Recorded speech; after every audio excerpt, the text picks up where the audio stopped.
Standing here have a personal connection to healthcare. Hearing everyone's story makes me think about all of the healthcare stories in my own life and why this drives our work, why this is the drive for our lives, because we're not going to stay stagnant. We know that if we want to increase access to healthcare, you have to actually increase access to healthcare. That this is the drive for our lives because we're going to keep driving forward. We're going to push for better, work across party lines, and actually say this is how healthcare should work for us. And also, I believe a lot of us are here, and especially with Missouri Healthcare for All, because healthcare is a moral issue. Again, it cuts across all those lines. Yes, this here, so happy to have you all here, and someone who's going to speak much more eloquently, especially about healthcare as a moral issue, is our next speaker, who is Rabbi Doug Alpert. He is the president of Missouri Healthcare for All and also is with Congregation Kol Ami here in Kansas City.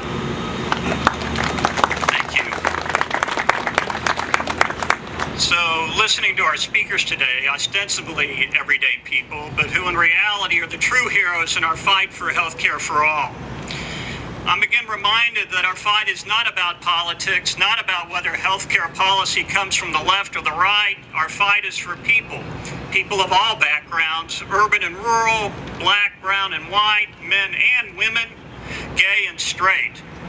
We fight for those who live in fear of the next catastrophic illness, who at best will be financially decimated by that illness, and at worst will die needlessly because we have politicians who place wealth ahead of human life. Death panels in the truest sense of the word.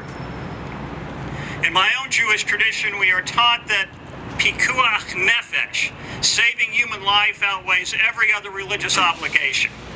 In Jewish law, our religious scholars were not allowed to live in cities without a doctor. So think about that idea when we see our rural hospitals closed because our Missouri legislatures have refused to pass Medicaid expansion. Jewish law required that before you could build a synagogue, you were required to set aside sufficient funds, community funds, to care for the sick. And the health care funds that are set aside are not just for your own community, not just for the poor within your midst, but the poor all over the world. So as I alluded to before, my litmus test for good health care policy is not really ideological. It is not left or right, not whether it comes from a Democrat or a Republican, because illness is not restricted to one party, and it afflicts both conservatives and progressives equally. My litmus test is guided by compassion. Are you, the politicians, policymakers, guided by a sense of real concern for those who are left out of our healthcare system?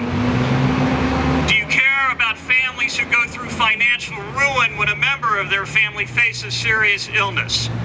Do you care about one person dying needlessly because our healthcare system leaves them out? It is absolutely true that lives were saved when the U.S. Senate really failed to act, and we still have the Affordable Care Act.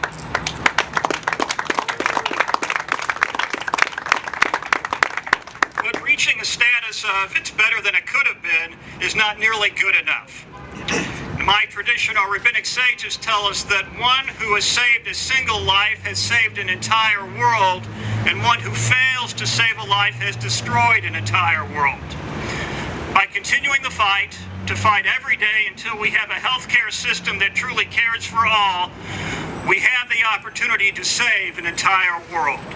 Let us continue this sacred work, and may God give us the strength to fulfill our obligations, and with compassion in our hearts, save our entire world. Thank you.